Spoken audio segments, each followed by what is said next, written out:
lekker om elkeen van julle te sien. Ek hoop dit gaan ongelooflik goed met elkeen van julle. En ek is so dankbaar dat jy vanaand hier is, dat ons hierdie tyd saam kan spandeer, soos jy al reeds gehoor het. Dalk miskien is jy hier omdat jy vir die laaste paar weke hier is en jy is saam met ons op hierdie reis wat ons besig is met hierdie spesifieke reeks, of dalk moontlik is jy hier vanaand want jy het vanoggend van dit gehoor of jy het op 'n ander manier 'n uitnodiging gekry. Hoe ek al het sê, so dankie dat jy hier is vanaand en ek is regtig opgewonde om hierdie volgende paar oomblikke so saam met ons te spandeer, want ons is besig met hierdie reeks My Lewe, My Lied. En ek en Jonna, ons is al moeg daarvoor om dit te sê, want ek dink ons maak eintlik beurte of ons challenge mekaar gewoonlik met wie die meeste kan sê as dit kom by 'n nuwe reeks. Joh, maar ek's opgewonde oor hierdie reeks en elke reeks dan kyk ons wie dit die meeste kan sê. Nie as prins nie. Ek sê maar net dis iets wat per ongeluk gebeur as jy elke keer opgewonde is oor 'n reeks, maar hierdie is een wat my regtig baie opgewonde maak en wat ek persoonlik baie geniet die laaste paar weke. En as jy dalk miskien nie hier was nie, wil ek jou regtig uitnooi. Jy is welkom om op YouTube te gaan en te gaan kyk na daai boodskappe, of dalk miskien sit jy en jy kyk iewerste in die toekoms na hierdie boodskap nou. Jy's dalk nie vanaand teenwoordig by ons diens nie, maar jy volg op YouTube. Skry dat jy ook op daai manier inkyk. Maar die vorige paar weke het ons gekyk na liedjies wat 'n ongelooflike impak gemaak het al in my lewe, in die eerste week dalk in Jonathan se lewe spesifiek. Maar dit is so dat baie van die liedjies wat ons oor gepraat het oor die laaste paar weke dalk so bietjie nuwer liedjies is. Of dalk nie noodwendig die nuutste liedjies nie, maar nuwer liedjies, en dalk die een wat hy oor gepraat het 'n paar weke gelede is nou al 'n paar jaar oud, amper 10 jaar oud, maar vanaand het ons besluit om net so 'n bietjie die jare terug te draai, dat ons almal hier net kan bederf en kan bless. En vanaand kyk ons hier na 'n splinternuwe treffer wat nou op die charts is, op die Christian Hot 100, as daar ooit so iets is. Vanaand kyk ons na 'n song wat ek regtig net glo elkeen van ons al gehoor het, al dalk oor saam gesing het, of op 'n manier deur jou ook gereken word, want dis verseker hoe ek dit reken, as 'n song wat, as ons hierdie woorde kan gebruik of hierdie taal kan gebruik rondom 'n gospel liedjie of 'n Christelike liedjie, iconic is. 'n Song wat net iconic is, wat net profound is in die woorde, en hoe bekend dit is, hoe baie mense dit al gebless het wat daarna geluister het of saam gesing het. En dis 'n liedjie, ek gaan hierdie eerste lirieke opsit, woorde opsit, en jy gaan dadelik weet wat dit dan is.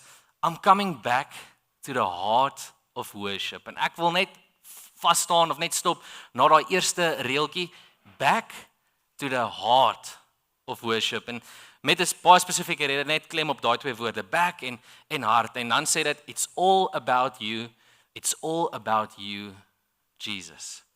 Nou as jy hierdie woorde ken, as jy dit al gesing het, as dit dadelik vir jou 'n klokkie lui en jy's dadelik, ja, ek hou van hierdie een werk, hierdie een, hy bless my wanneer ek daarna luister, dan is ek so opgewonde dat jy vanaand hier is om hierdie te kan hoor. En as jy nog nooit hierdie woorde gehoor het nie, is my grootste gebed en my vertroue eintlik vir vanaand, dat hierdie woorde nog steeds so ongelooflike diep plek in jou hart kan vind, dat dit iets vir jou gaan beteken rondom hoe jy kyk na jou verhouding met God, hoe jy kyk na aanbidding, en dat dit iets in jou sal wakker maak die volgende keer wat jy hierdie liedjie hoor, vir die liedjie dalk miskien saam sing. En weer eens net die klem vir my op daai woorde, back to the heart of worship. En as ons daai woorde die klem op dit sit, dan moet dit sê, dit bedoel dat iewers moet iets teruggaan. Dit moet teruggaan na iets toe, hoe dit was, of hoe dit moet wees. En ons moet die hart, die kern, die bottom line agter wat dit is, of veronderstel is om te wees, heeltemal reg verstaan. En hier is natuurlik hierdie lied van Matt Redman, Heart of Worship. Nou, hierso is so 'n bietjie interessante konteks dalk agter hierdie lied, maar voordat ek hierdie konteks dalk gee, moet ons hierdie vraag vra. As hierdie lied praat oor I'm coming back to the heart of worship, as Matt Redman hierdie lied skryf en dit noem, of die titel van die lied maak Heart of Worship, is dit 'n waardige vraag vanaand om te vra, wat presies is dit? Wat is die hart van aanbidding? Wat is die hart van aanbidding as jy dalk met iemand praat wat nog nooit ooit hulle voete in 'n kerk gesit het nie, nog nooit hulle gehoor het van godsdiens of geloof, of dalk miskien tref jy iewerste in jou lewe iemand aan wat dalk sê hulle het al gehoor van die Here, of hulle het al gehoor van iemand met die naam Jesus, maar hulle weet net mooi niks meer van dit nie. En jy begin met hulle praat oor, ja, net daai liedjie, the heart of worship, dis vir my so mooi. En dan gaan daai persoon dalk vra, maar wat beteken dit? Wat beteken die heart of worship? En hier is die konteks agter hierdie lied wat geskryf is in die laat 90s. Matt Redman was op hierdie stadium voltyds by 'n kerk. Hy was 'n worship leier by 'n kerk in Engeland. En sy pastoor, onder wie hy gedien het, onder wie hy geserve het by hierdie spesifieke kerk in Engeland, was baie trots geweest en bly geweest en dankbaar geweest vir hoe aanbidding lewendig geraak het in hulle gemeente oor die laaste paar jaar. Dit was 'n era gewees as jy dalk miskien jouself wil 'n paar jaar terugvat of jy wil dalk nie jouself soveel jaar kan terugvat nie dat ek regtig eerstehandse ervaring dalk het van die aanbidding movement in die 90's nie, maar dit was nogal 'n tydperk wat die manier wat baie mense kyk of dink oor aanbidding nogal radikaal begin verander het. Van die grootste name of van die invloedrykste persone in aanbiddingswêreld, miskien selfs nog vandag 'n beweging dalk miskien wat jy al gehoor het in die naam van Hillsong, het nogal opslag gemaak in die 90's en aanbidding begin doen op 'n manier wat nie noodwendig die norm of gewoond was vir baie mense nie. En so het hierdie tot 'n mate deel begin vorm van baie kerke. Party mense noem dit 'n moderne manier van aanbidding. En as jy dalk offens wil vat uit daai term of uit wat mense sê, die manier hoe ons aanbidding doen en hoe ons vanaand aanbid het, is dalk iets wat baie na is aan hierdie. Om aanbidding te doen op 'n manier wat dit mense geleentheid kan gee om iets te beleef, om 'n ontmoeting te hê, dat daar iets profound en intentioneel kan gebeur wanneer daar 'n liedjie gespeel word. Maar wat natuurlik gebeur het, soos wat hierdie meer en meer die norm geraak het, is klomp goed word bygevoeg. En hierdie spesifieke pastoor by hierdie kerk het begin dink, maar ons is besig om so 'n bietjie die punt te verloor. Die hart te verloor. Mense begin meer opdaag in sy opinie op hierdie stadium, omdat die band amazing is, omdat hulle die beste musikante is, omdat die musiek ongelooflik goed is en baie hard is en die ligte is op perfekte cue en dis hierdie amper asof dit 'n konsert is wat so ongelooflik is en ons het nodig om dalk miskien so 'n bietjie van daai dinge terug te trek en te doen hy iets ongelooflik. Ek het baie respek vir hom, die call wat hy gemaak het. Vir die volgende paar weke by sy kerk sou mense kom om te aanbid, maar daar sou nie enige klank gewees het nie. Die band sou gespeel het, maar daar sou nie oor die luidsprekers of die speakers enigiets wees. Daar sou geen ligte gewees het wat geprogrammeer word nie en dit sou forceer die gemeente nie net om op te daag en te hoor en te sien hoe amazing die band daarvoor aanbid nie. Hulle gaan die aanbidding moet wees. Hulle gaan hulle stemme moet verhef en hulle gaan moet seker maak hulle sing saam en hulle is loud en hulle is proud en dit is hoe hy sy gemeente wil mobiliseer of nooi om weer aanbidding op 'n nuwe manier te sien. En in hierdie seisoen beleef hulle van die ongelooflikste groei en vordering of verdieping in hulle aanbidding en in hierdie seisoen skryf Matt Redman hierdie spesifieke lied. I'm coming back to the heart of worship and it's all about you. It's all about you, Jesus. Nou wat interessant is van die manier wat hulle aanbidding anders gesien het of effens aangepas het in daai tyd, is dit is op sigself dalk nie noodwendig baie vergelykbaar selfs met aanbidding wat 'n mens dalk sou vind of aantref in die skrif nie. En ek het so 'n bietjie 'n studie oor hierdie gaan doen, konkordansie gaan nader kry en net vir interessantheid gaan kyk maar waar en wanneer en hoe word aanbidding vir die heel eerste keer in die skrif uitgebeeld.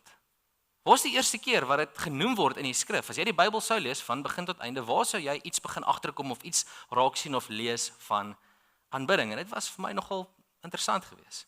Die heel eerste plek in die Bybel waar jy die woord aanbid gaan raak lees, is in Genesis 22. Die 22ste hoofstuk in die Bybel, as jy van die begin af sou lees. En dalk weet jy wat gebeur in Genesis 22, maar as jy nie doen nie, dis die gedeelte in die skrif waar God vir Abraham 'n opdrag gee. Abraham, vat jou seun, jou enigste seun, Isak, en gaan offer hom op 'n berg vir my. Dit is die eerste keer waar ons die woord aanbid sien, in die vorm waar dit gebeur. Abraham stap met sy seun Isak en die slaaf is naby en dan sê Abraham vir sy slaaf, bly jy hier met die donkie vir 'n oomblik, ek en my seun, ons gaan op by die berg, ons gaan om te aanbid en dan sal ons weer terugkeer. En dis die eerste keer wat die woord aanbid gebruik word in die Bybel, waar Abraham sê, met dit wat hy weet God vir hom gesê het en van hom gevra het, hy sê vir sy slaaf, ek en my seun, ons gaan op by die berg om te gaan aanbid en dan gaan ons weer terugkeer. Eerste keer wat jy aanbid gaan raak lees. En soos jy kan aflei, voordat die woord aanbid in die skrif is, het God vir Abraham 'n opdrag gegee en die opdrag was om sy seun te offer. Nou waar sal jy die eerste keer die woord offer raak sien, as hierdie so deel is van aanbidding en waar aanbidding vir die heel eerste keer in die skrif tevoorskyn kom? Die eerste keer wat jy die woord offer in die skrif gaan raak lees, is 'n paar hoofstukke voor dit, in Genesis 4, waar Adam en Eva se seuns, Kain en Abel, elkeen 'n offer maak. En as jy dit nie mooi kan onthou nie, Abel maak 'n offer, en sy offer word deur God aanvaar, en hy is 'n Hy is 'n boer wat werk met vee en sy offer van die beste vee word aanvaar en Kain hy's 'n saaiboer en die offer wat hy maak word nie deur God aanvaar nie. Nou wat beteken dit as ons sê hierdie een maak 'n offer en Abraham het hierdie opdrag gekry om sy seun te moet offer? Nou hoe dit tipies sou lyk en dalk het jy al 'n prentjie soos hierdie gesien in jou lewe. In die Ou Testament is die idee van 'n offer nie 'n vreemde prentjie vir God se mense gewees nie. Of jy wat dalk al 'n Sondagskool prentjie gehoor het en baie dikwels was daar 'n altaar gebou. En 'n altaar sou met klippe gebou wees, bietjie later, maar voor dit nog miskien net 'n effens verhewe gedeelte op die grond of iewerste installasie wat hoër is as die normale grond en daarop sou 'n dier geslag wees en sou iets doodgemaak word en sou daar dan 'n offer gemaak word vir God. En die eerste keer wat jy van daai woord lees, altaar, in die skrif is dan net 'n paar hoofstukke na hoofstuk 4 is in Genesis 8. Dis nadat Noag van die ark afgekom het. En nadat hulle van die ark afgekom het en die vloedwater gesak het, staan daar dat Noag 'n altaar gebou het waarop hy 'n offer gemaak het. En dit is die eerste en die enigste kere in die skrif tot en met Genesis 22 waar die woord aanbid vir die heel eerste keer gebruik word, wat jy iets lees van 'n offer maak of van 'n altaar wat gebou word, 'n plek waar 'n offer gemaak kan word. En dis vir my nogal fascinerend geweest dat voordat jy die woord aanbid raak lees in die skrif, lees jy van hierdie woord of die hart agter dit om 'n offer te maak. En ons verstaan iets van 'n altaar, 'n plek waar iets baie spesifiek gaan gebeur. En al hierdie dinge gebeur voor jy uitkom by die boek Levitikus, wat meeste van die wette in behels waar voordat 'n offer of aanbidding ooit iets amptelik of 'n konkrete ding wat 'n opdrag is vir die volk gemaak word en waar dalk miskien musiek of sang of aanbidding so wat ons dalk meer daarna kyk, voordat enige van hierdie goeters gebeur is dit die dinge wat ons sien en raak sien in die skrif. En ek wonder of Matt Redman dalk gekonfronteer was of geïnspireer was hier van hierdie dinge en hoekom hy hierdie woorde pen, I'm coming back to the heart of worship. En dan gaan hy natuurlik voort en hy skryf spesifiek hierdie woorde, eintlik dis hoe die lied begin. When the music fades, all is stripped away and I simply come. Hy skryf oor iets dat, weet jy, maar wanneer die musiek stop, wanneer die musiek stil raak, wanneer aanbidding nie net klanke is of geluide is of 'n liedjie is of musiek is nie, en ek daag op. Dalk is daar iets van die hart van aanbidding te vind in dit. Net vinnig, ek dink hierdie woorde simply come, wanneer ek sommer net kom. Ek dink ons moet versigtig wees om hierdie woorde nie verkeerd te interpreteer dalk nie.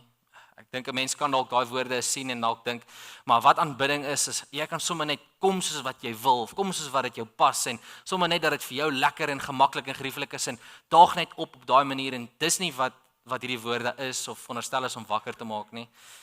Hierdie woorde, dit moenie vir ons laat miskyk dat die hart van aanbidding definitief iets te doen het met heiligheid, ontsag, respek en eerbied vir wie God is. Dit drop nie die bar vir wat heiligheid is nie. Dalk miskien hierdie woorde probeer vir ons wys, iets wat ons nou verder oor gaan praat, dat die wye welkom, die oop uitnodiging tot aanbidding dalk miskien wyer is as wat ons besef. Dat dit dalk nie noodwendig iets is wat ons kan doen net wat ons wil nie, maar dat dit wel iets is wat ons elke liewe dag in die alledaags meer as wat ons dikwels besef op kan fokus en op kan let. En iets wat jy gaan sien, so wat ons verder na hierdie lied kyk en kyk na wat die skrif vir ons leer is, aanbidding, dit kos jou iets. Dit kos jou altyd iets.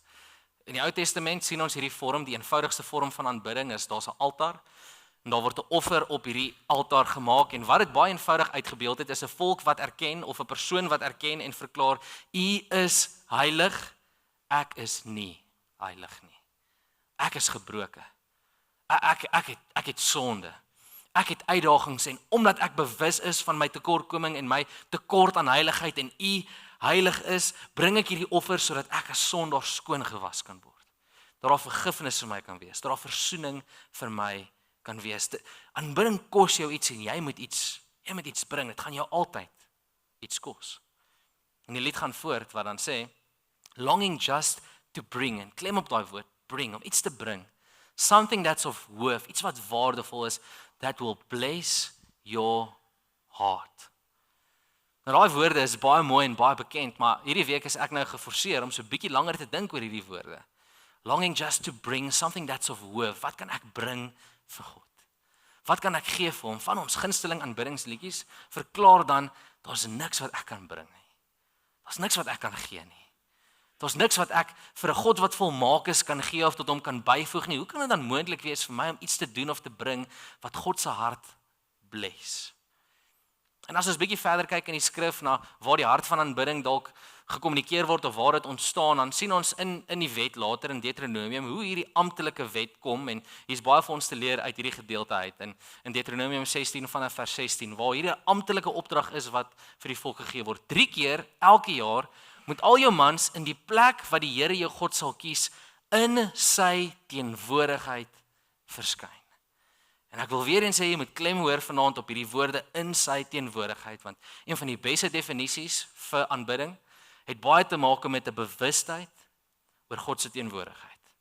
Om bewus te raak van die feit dat daar 'n plek en 'n oomblik is waar hy teenwoordig is.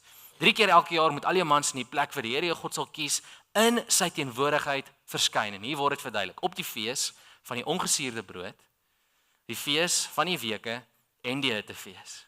En hier is die opdrag: die volk mag nie sonder offers in die teenwoordigheid van die Here verskyn nie. Wanneer jy in sy teenwoordigheid kom, mag jy nie kom met leë hande nie. Jy moet iets bring. Elkeen wat kom mag nie sonder offers in die teenwoordigheid van die Here verskyn nie. Elkeen moet 'n geskenk bring in die mate waarin die Here jou God jou voorspoedig gemaak het. Ek weet nie of hierdie woorde jou konfronteer wanneer jy dit hoor nie. Niemand mag leë hande opdaag as jy in die teenwoordigheid van God binne gaan nie. En hierdie woorde kan jy dalk konfronteer as van jou favorite worship liedjies soos myne is, iets soos Gratitude wat verklaar I've got nothing. Ek het niks wat ek kan gee nie. En wat doen 'n mens dan met hierdie? Hoe lees 'n mens hierdie? Hoe verstaan 'n mens hierdie in konteks? En dalk is dit belangrik om so 'n bietjie meer konteks te gee agter hierdie gedeelte en spesifiek daai woorde wat verklaar in my teenwoordigheid. Nou ons leef vandag in 'n ander tyd en era as toe hierdie wet geskryf is en gegee is vir God se mense. En op hierdie stadium, wat beteken dit as iemand in God se teenwoordigheid ingaan? Nou in die Ou Testament is daar 'n baie spesifieke en baie belangrike ding wat jy van sal raak lees as jy die Ou Testament baie tyd in spandeer. En ons is nou besig hier met ons kinderkerk om tyd en moeite in te sit om 'n ark te bou. Ons wil graag hê die kinderkerk moet lyk soos 'n ark. En die voorwerp wat so belangrik is in die Ou Testament word ook genoem die ark, maar dis nie die ark van Noag nie. Dis die ark wat bekend staan in Engels as the Ark of the Covenant of in Afrikaans die verbondsark. En wat hierdie spesifieke ark was 'n houtkussie wat goud was, met goud oortrek was. En bo op hom was daar 2 geribs of hemelwesens met vlerke. En hierdie was 'n kussie wat die teenwoordigheid van God verteenwoordig het soos niks anderste nie. Binne in dit was daar 'n paar verskeie artikels, onder andere was die 10 gebooie, die 2 kliptablette waarop dit was daar binne en 'n staf van Aaron was daar binne en so was daar 'n paar ander goed wat die skrif so verduidelik in hierdie ark was, maar hierdie was die teenwoordigheid van God. Dit het verteenwoordig wat God se teenwoordigheid was. En God se teenwoordigheid is nie 'n sommer net ding nie. Dis nogal 'n big deal. En omdat God se teenwoordigheid 'n big deal is, was daar baie streng reëls en regulasies vir hoe jy moet te werk gaan en moet beweeg en jouself handhaaf wanneer jy naby die ark is, spesifiek om nie per ongeluk in aanraking met die ark te kom en daaraan te vat nie. En die gevolge was as jy aan die ark sou vat of aan hom sou raak, is dat jy sou sterf. Jy het dood gegaan as jy geraak het of gevat het aan die verbondsark. En so is hierdie verbondsark 'n baie groot en belangrike deel van Israel se verhouding met God. En op 'n stadium verloor hulle die ark. Spesifiek het hulle nie meer toegang tot die ark nie. In 'n geveg met die Filistyne word dit van hulle af weggeneem en die Filistyne het die ark van God, die verbondsark, en hulle paradeer dit rond en daar's chaos wat plaasvind in Israel omdat God se teenwoordigheid nie meer in hulle midde is nie.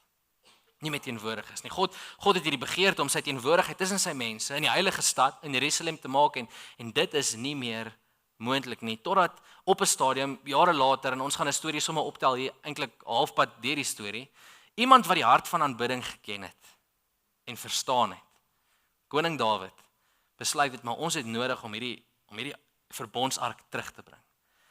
En wat gebeur is, daar word 'n poging aangewend om die ark van God of die verbondsark terug te bring en dan struikel daar Os op die wa wat hulle besig is om die ark te vervoer en een van die manne steek sy hand uit om die ark te keer en hy sterf omdat hy aan hom vat. En Dawid is totaal en al verpletterd oor hierdie en hy het hierdie begeerte om God se teenwoordigheid naby hom te hê en om dit te ken, maar hy vra hoe kan die ark ooit na my toe kom as dit die gevolg is en so word die ark gestoor op 'n stadium by 'n man met die naam van Obed-Edom en dan vir 3 maande is die ark van God daar en dit gaan goed met hom. Hy's geseënd want hy raak nie aan die ark nie. En hier tel ons hierdie storie dan op in 2 Samuel 6. Dit sê dis aan koning Dawid meegedeel, die ark het die huis van Obed-Edom of die Here het die huis van Obed-Edom en alles wat hy besit geseën as gevolg van die ark van God. En hoor wat gebeur volgende. Dawid het daarheen gegaan en die ark met groot feestelikheid na die Dawidstad toegeneem. Dis Jerusalem. Telkens nadat die draers 6 tree gegee het hulle gaan stil staan sodat Dawid 'n bul en 'n vetgemaakte kalf kon offer. Dawid het met volle oorgawe voor die Here gedans terwyl hy slegs 'n linne skouerkleed aangehad het. So het Dawid en die hele Israel die ark van die Here met 'n groot gejuig en geklank van die ramshoring in die stad ingebring. Nou hier's baie wat eintlik gebeur in hierdie gedeelte en net vir jou wat dalk onseker is, hulle het toe nou op die opdrag of die manier wat God eintlik alreeds duidelik gemaak het van tevore met pale die ark gedra en so was daar draers gewees wat hom kon vervoer het sonder dat enigiemand aan hom vat. En hier op hierdie manier toe Dawid besef ons kan die verbondsark, die ark van die Here terugbring na die heilige stad, dans hy en baljaar hy en gaan hy te kere en die skrif sê baie pertinent, hy het net 'n linne skouerkleed aan en ek weet nie wat is die beste manier om hierdie vir jou te verduidelik nie, maar ek wonder wanneer laas jy dalk iemand gekry het of gesien het wat besig is om regtig baie vinnig, baie opgewonde te raak oor iets en hulle weet nie heeltemal eintlik hoe om hulle self te hanteer nie. Dalk het jy al iemand gesien en dan wil jy hierdie woorde vir hulle sê of jy dink hierdie woorde in jou kop, nou weet ek wat dit beteken as my ma gesê het jy klim nou uit jou kassie uit.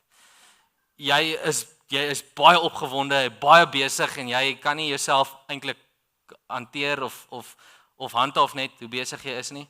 Dawid het so te kere gegaan, soos wat hulle hierdie ark terugbring, een van sy vroue, Saul se dogter, een van Dawid se vroue, gaan nie nou vanaand op daai deel fokus nie, maar die sê vir hom, hoor jy het jouself soos 'n gek gedra. Jy gedra jouself soos wat 'n koning homself nooit hoef te gedra nie. Hoe durf jy jouself so ontbloot en sommer so net met daai kleed so mal gaan en jouself te kere hou? En Dawid se antwoord is, weet jy wat? Hoe kan ek anders as hierdie God, die God wat my uitgekies het, hoe kan ek anders as om myself so te gedra voor hom? En Dawid is 'n koning. En Dawid kan hierdie woorde sê, want dalk moontlik besef Dawid iets van die hart van aanbidding, wat baie min mense in hierdie tyd werklik ooit besef het. Ja, hulle is besig om hierdie ark terug te bring wat God se teenwoordigheid verteenwoordig. En ja, hulle is besig om te juig en te baljaar en daar's musiek en 'n ramshoring en alles ter sake daarbey. Maar Dawid weet dat dit is nie waaroor die aanbidding eintlik gaan nie. En die bewys hier sien ons in 'n psalm wat Dawid skryf, Psalm 51, skryf hy hierdie woorde. Hy sê: "U verlang nie offers nie. Anders sou ek dit bring. Selfs brandoffers wil u nie hê nie." En dalk is dit vir jou vreemd, want jy lees in hierdie gedeelte hoe dit spesifiek sê, hulle het hierdie verbondsark vervoer, na 6 tree het hulle gestop en Dawid het 'n offer gemaak. En hier's dieselfde ou, een wat dans en te kere gaan en sê, maar wat u begeer? Ek verstaan God se hart, nie offers nie. Dawid sê, wat u begeer, die offer wat u wil hê, 'n gebroke gees, 'n verpletterde hart, 'n hart wat op u gerig is. Dis die offer wat u wil hê. En ek dink aan hierdie gedeelte in die skrif waar God vir sy volk sê, baie van julle aanbidding is nie regtig die aanbidding wat ek wil hê nie. Daar's 'n gedeelte waar God sê, hierdie volk, hulle eer my met hulle mond, maar hulle harte is ver van my af. En hier is iets wat Dawid besef het, dat aanbidding meer is as net 'n liedjie. Dit is meer as 'n ritueel. Dit is meer as om jou hande op te steek, as om iets te bring, om fisies iets te doen, of om op 'n fisiese manier te reageer. Aanbidding is iets baie meer as dit. Ja, ek moet iets bring, maar dalk is dit nie so eenvoudig soos net om iets te bring en te sê, hier is dit, ek bring dit. Dis nie die offer wat God begeer, wat hy wil hê nie. En dis wat ons baie keer verkeerd verstaan van die Ou Testament. Ons dink in die Ou Testament is dit wat God wil hê, hy soek offers. En dankie tog, leef ons nie met daar nie, maar dalk is God se hart nog van die begin af nie dit gewees nie. Dalk het hy iets anders begeer. Heart of Worship, die lied gaan voort en sê die volgende dan, I'll bring you more than a song. Ek gaan vir iets bring, maar dis meer as 'n lied. Ek gaan vir iets bring, maar dis nie net 'n lied. I'll bring you more than a song, for a song in itself is not what you have required. Dis nie die hart van aanbidding nie. Dis nie wat God van Dawid gevra het, van Abraham gevra het, van Noag gevra het, van my of jou vra vanaand nie. So kom ons maak dit baie prakties en baie eenvoudig. Wat vra aanbidding van jou vandag? Wat vra aanbidding van jou vandag? Of dalk miskien meer spesifiek, as ons wil stil staan op hierdie woorde oor die hart van aanbidding, wat vra die hart van aanbidding van jou vandag? Ons het nou gesien, ons het nou gelees en ons het nou geleer dat aanbidding, voordat dit genoem word aanbidding in die skrif, dat dit gepaard gaan met 'n offer om iets te bring. En ons het hierdie gedeelte wat baie bekend is in Romeine waar Paulus skryf, hoe ek en jy dalk miskien veronderstel is om te reageer op 'n uitnodiging tot aanbidding. In Romeine 12 vers 1 sê hy die volgende: Nou wil ek julle baie ernstig vra, broers en susters. Ek weet nie hoe gereeld jy Bybel lees en dan lees jy iets soos dit. Ek wil julle baie ernstig vra en dan skiem jy net verby daai woorde en okay, cool, hierdie is seker nie so belangrik nie. Ek is nogal geneig wanneer ek hierdie lees en ek sien die woorde baie ernstig om so 'n bietjie meer in te lê. So 'n bietjie meer op te let. So 'n bietjie meer te kyk, okay, hier gaan iets belangrik nou gebeur en gekommunikeer word. En wat sê Paulus is belangrik waar hy baie ernstig is. Hy sê broers en susters, as julle dink aan alles wat God, ons moet net so 'n bietjie teruggaan, as julle dink aan alles wat God in sy groot barmhartigheid vir julle gedoen het, doen die volgende: gee dan julleself aan hom as 'n lewende en heilige offer. Het jy hierdie woorde al raak gelees? Gee jouself as 'n lewende en heilige offer. Hoekom sê hy met ons te doen? Broers en susters, dink aan alles wat God in sy groot barmhartigheid, in al sy liefde, in al sy genade vir ons gedoen het. Gee jouself as 'n lewende en heilige offer. En dan sê hy, dit is die soort offer waarvan hy hou. Kan ek hierdie woorde so effens aanpas vanaand op grond van die lied wat ons nou gaan hoor? Dit is die soort offer wat God se hart bless. Wat kan ek bring wat sy hart gaan bless? Nie iets eenvoudig of iets kleins of 'n geskenkie of 'n ritueel, soos wat dit vir 'n tyd lank waar was in die Ou Testament nie. Wat ek moet bring is myself. Is wie ek is. Nie net 'n gedeelte nie. Die hele pakkie. Gee dan julleself as 'n lewende en heilige offer. Dit is die soort offer waarvan hy hou. En wat julle diens aan God werklik sinvol maak. Ek wil jy met hierdie prentjie vanaand raak sien. In die Ou Testament sien ons hoe God hierdie opdrag gee: bou 'n altaar en bring 'n offer. Maak iets dood, laat bloed vloei en offer iets op hierdie altaar. En dis die prentjie wat aanbidding dalk vir baie mense in die geskiedenis was vir 'n lang tyd. Iets moet sterf vir versoening om te kan plaasvind. In die Nuwe Testament het daar iets gebeur. In die evangelies lees ons van die lam van God wat geslag is vir my en jou. Dalk is dit hoekom Matt Redman hierdie woorde sing, it's all about you. It's all about you, Jesus. Verstaan jy dat Jesus gesterf het? Dat hy geoffer is? Dat hy gebloei het? Dat hy gegee is? Sodat ek en jy nie meer 'n offer hoef te maak nie. Om ons saak met God reg te stel nie. En meer as dit, dat ons vanaand kan verstaan, God se hart was nog nooit gewees dat enigiemand eintlik 'n dooie offer moet maak nie. Hy vra nie van ons vanaand om 'n dooie offer te maak, hy vra van ons, gee 'n lewendige offer. Gee jouself, jou lewe, heeltemal, heilig.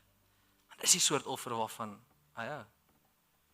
ons kan dit dalk miskien op hierdie manier raak sien as ons net die laaste woorde in die lied sien of die woorde waarna ons gaan kyk. You search much deeper within through the way things appear. Nie net die superficial dinge nie. You're looking into my heart. Dit wat hier binne waar is.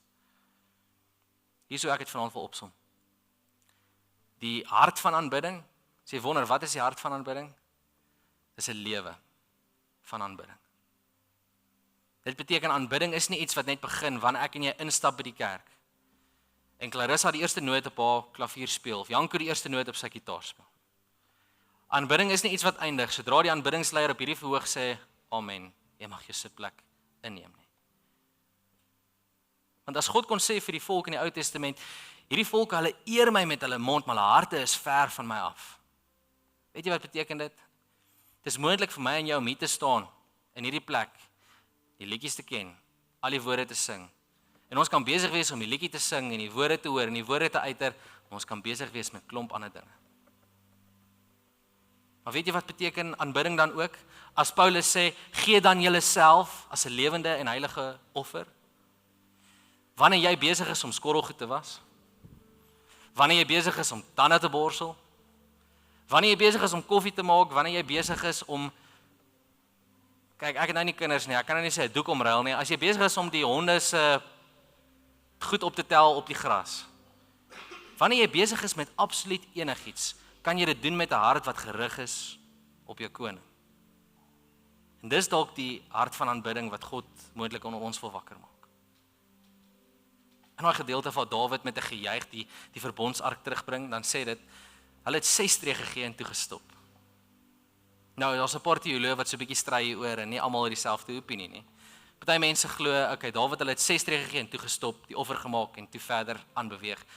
Party mense glo in die skrif, afhangend van hoe jy dit wil interpreteer, glo dat hulle elke 6 tree gestop het. 6 tree gegee het, gestop, offer gemaak. 6 tree gegee het, stop, offer gemaak. Nou vanaand vra ek nie van jou om 6 tree te gee nie. Ek vra vanaand van jou om net 1 tree te gee. En hoe ons van ons se diens gaan afsluit, is ons gaan vir jou 'n geleentheid gee om 'n tree te gee.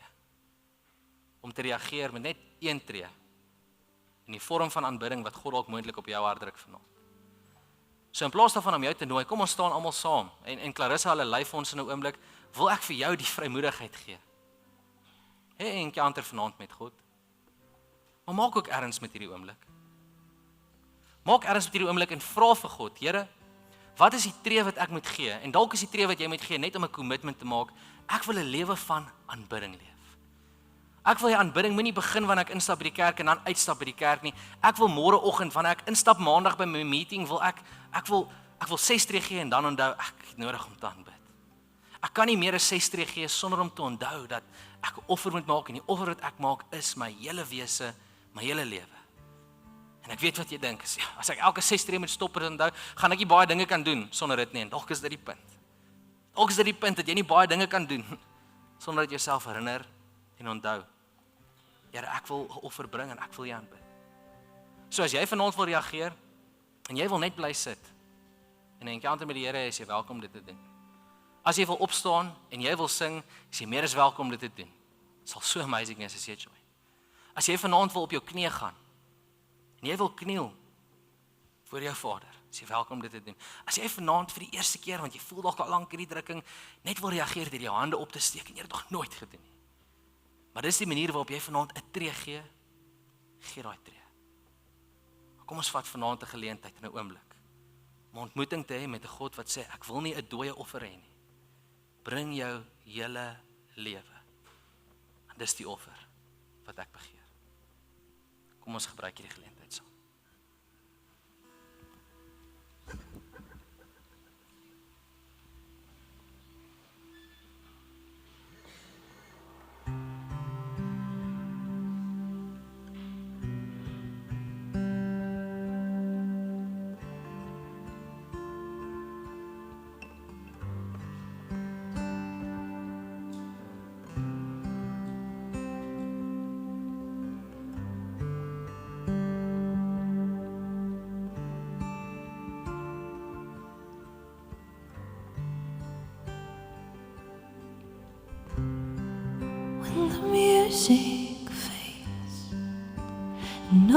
stripped away, and I simply come, longing just to breathe something that's of worth, that'll bless your heart. I'll bring you more than a song, for a song in itself is not what you have required. You search much deeper within, through the way things appear. You're looking into my heart. I'm going back to the heart of worship, when it's all about you. It's all about you, Jesus. I'm sorry, Lord, for the thing I made it, when it's all about you. It's all about you, Jesus.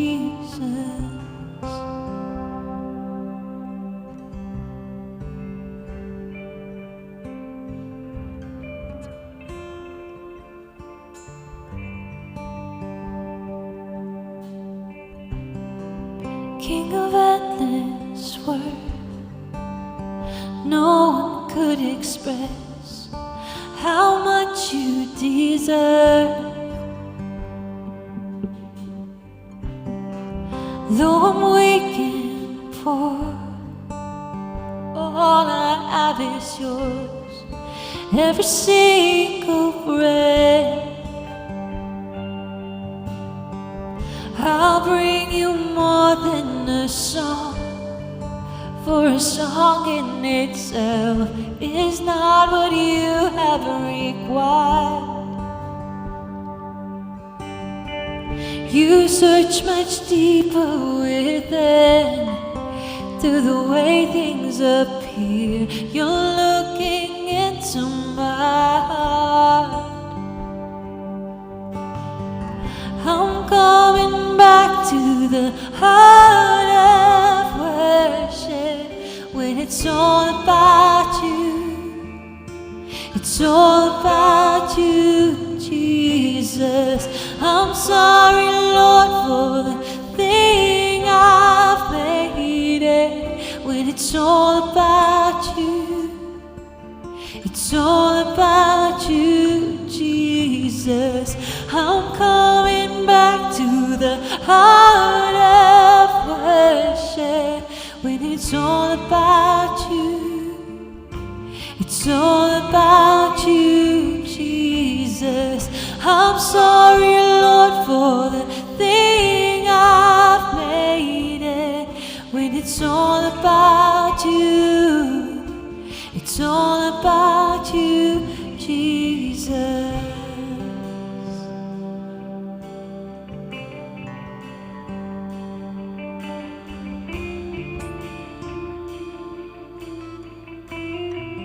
I just want you and nothing else, and nothing else, nothing else will do. I just want you and nothing else, and nothing else, nothing else will do. I just want you and nothing else, and nothing else, nothing else will do. I just want you and nothing else, and nothing else, nothing else will do. I just want you and nothing else, nothing else, nothing else will do. I just want you and nothing else,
It's all about you. It's all about you, Jesus. I'm sorry, Lord, for the thing I made it. When it's all about you, it's all about you, Jesus.